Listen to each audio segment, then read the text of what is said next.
Saudara Presiden Joko Widodo melantik Ketua Umum Projo Budi Ari Setiadi sebagai Menkominfo menggantikan Joni Plate. Apakah penunjukan ini sebagai upaya membatasi Partai Nasdem di Kabinet Jokowi Ma'ruf? Apakah hal ini juga menunjukkan perhatian lebih Jokowi pada relawannya? Kita akan berbincang dengan tenaga ahli utama Kantor Staf Presiden, Johannes Joko. Mas Jo, selamat malam. Selamat malam Mbak Livi, selamat malam. Ya, kita Mas juga Hoirul. akan sapa Direktur Eksekutif Indo Strategik Ahmad Hoirul Umam. Mas Umam, selamat malam. Selamat malam Mas Livi, Mbak Livi, selamat malam Mas Joko. Siap Mas. Saya ke Mas Joko dulu, Mas. Jadi apa alasan ditunjuknya Budi Ari sebagai Menkominfo baru? Ya, yang pertama kan memang harus kita lihat Mbak, ini memang Presiden melakukan reshuffle karena memang terjadi kekosongan. Menteri yang sebelumnya, Kominfo itu saat ini sedang fokus dalam permasalahan hukum. Hampir 2 bulan Kominfo itu dijabat oleh ad interim Pak Menko Polhukam, dalam hal ini Pak Mahfud. Tentu dalam situasi dan kondisi ini maka perlu dilakukan satu perubahan begitu Mbak, dan salah satu perubahan itu juga selain Kominfo juga dilakukan di beberapa kementerian, terutamanya wakil menteri begitu Pak. Tapi Mas Joko, ini kan kursinya Nasdem ya. Kenapa kemudian diganti oleh relawan? Kenapa nggak diisi oleh kader Nasdem yang lain?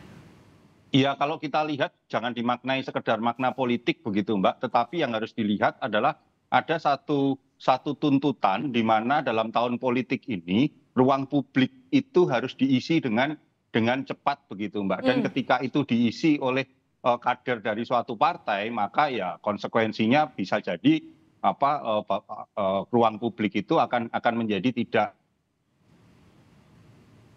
Yes, Mas Joko, suara Anda terputus. Baik, kita perbaiki sambungannya dengan Mas Joko. Saya sapa Mas Umam. Kalau kata Mas Joko gini, ini jangan dimaknai sebagai satu bentuk politik. Tapi kalau kita bicara apalagi di tahun politik, gimana kita memisahkan ini dengan konflik politik yang ada? Apalagi kita tahu romantisme antara Jokowi dan Nasdem udah selesai. Mbak Livi, saya pikir apa yang disampaikan oleh Mas Joko tadi sebenarnya itu adalah jawaban di atas kertas. Tetapi di bawah meja ada cukup banyak materi yang bisa kita ulas. Pertama, bahwa tidak diberikannya posisi Menkominfo kembali kepada kader Nasdem sebenarnya mempertegas bahwa ada sanksi politik sekaligus juga menjadi konsekuensi logis dari sebuah perjuangan yang dilakukan oleh Nasdem dengan menarasikan perubahan sekaligus. Mas Umam, izin saya pencapresan Anies Baswedan. Izin saya potong dulu sebentar.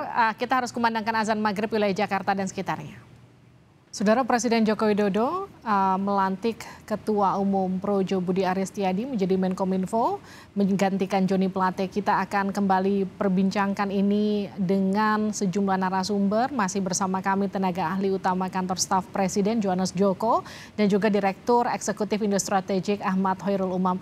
Mas Umam, lanjutkan yang tadi Mas. Jadi kalau Mas Joko tadi sempat katakan ini jangan dikait-kaitkan dengan situasi perpolitikan meskipun di tahun politik. Tapi kan kita nggak bisa melepaskan reshuffle dengan kondisi politik, apalagi romantisme antara Nasdem dan Pak Jokowi sekarang lagi nggak baik. Ya, bagaimanapun Mbak Livi, relasi antara Presiden Jokowi dengan Nasdem memang sedang mengalami satu dinamika yang cukup serius. Jadi kalau misal kemudian pada posisi ini, posisi Menkominfo tidak kembali diserahkan kepada Nasdem, sebenarnya ini adalah sebuah ekspresi sanksi politik sekaligus juga sebagai bagian dari konsekuensi logis dari agenda kepentingan Nasdem untuk memperjuangkan narasi perubahan dan pencapresan dari Anies Baswedan. Tetapi terlepas dari itu, yang cukup menarik adalah ketika penempatan Bang Muni atau Pak Budi Ari Setiadi sebagai Menkominfo, maka kemudian di sini memiliki sejumlah implikasi, terutama ketika kita tahu beberapa waktu lalu ada sejumlah kalangan, terutama dari elit PDIP sendiri, menuding bahwa kelompok relawan Jokowi, terutama dari Projo dan juga relawan yang kemarin menyelenggarakan musrah, itu adalah bagian dari sempalan kecil tim relawan yang saat ini memang belum terdaftar menjadi bagian dari tim sukses atau tim pemenangan pencapresan Ganjar Pranowo. Dan pada momentum itu kita juga memahami per hari ini justru ada kedekatan antara Bang Muni atau Pak Budi Ari dengan tim yang berada di lingkaran Pak Prabowo Subianto.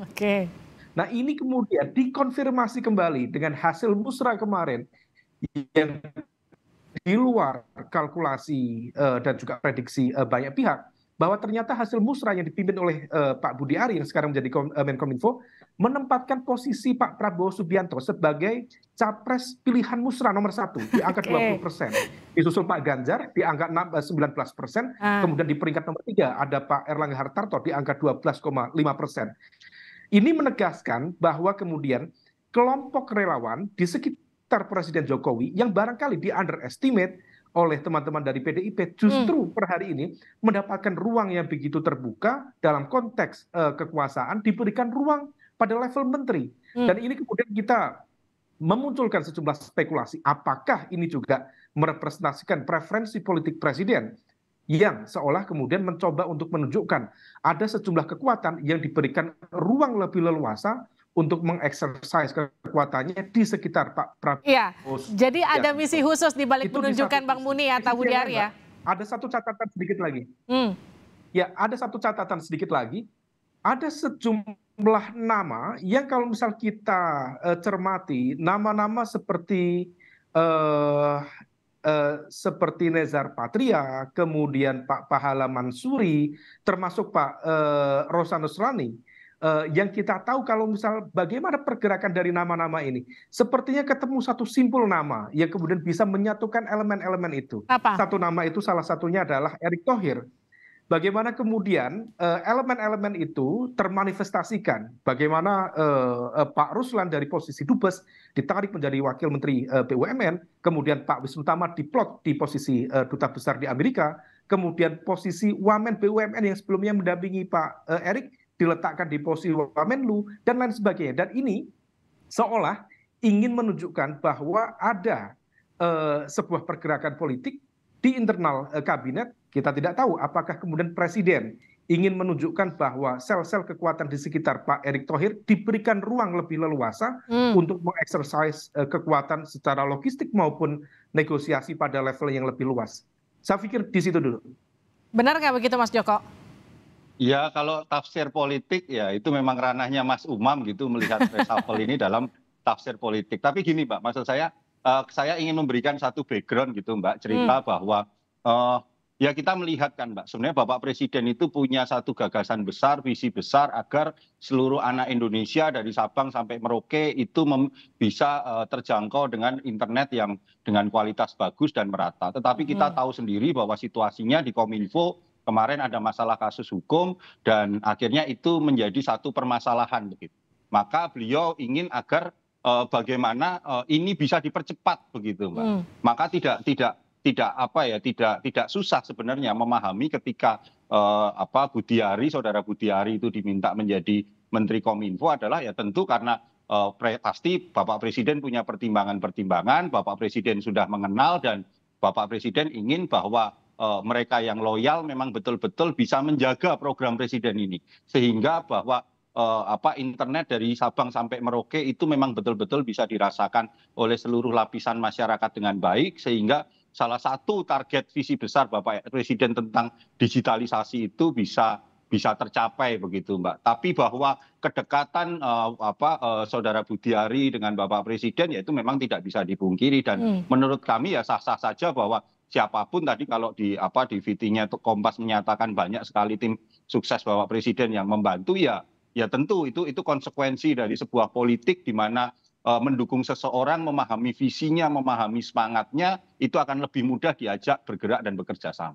Begitu, termasuk Mbak. Kalau bicara soal penunjukan Budi Ari atau Bang Muni ini juga untuk membawa misi Pak Jokowi di 2024? Kalau terkait itu mungkin kita masih bisa panjang Mbak tafsirnya dan waktu juga masih ini. Tetapi yang harus dipahami lebih luas kenapa ini harus lebih menarik Mbak. Kenapa ada Budi Ari, kenapa ada Nezar Patria disatukan dalam satu kementerian untuk bisa bekerja sama.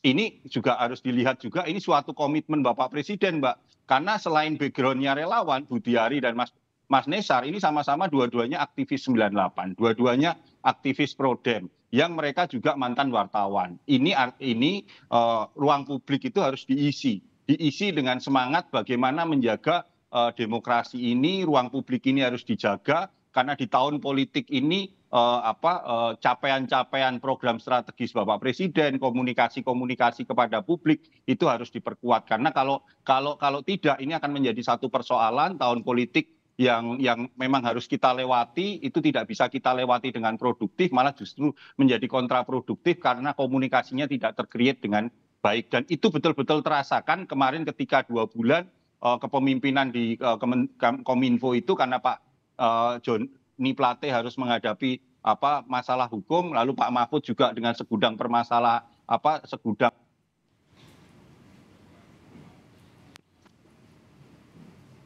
Yes, Mas Joko.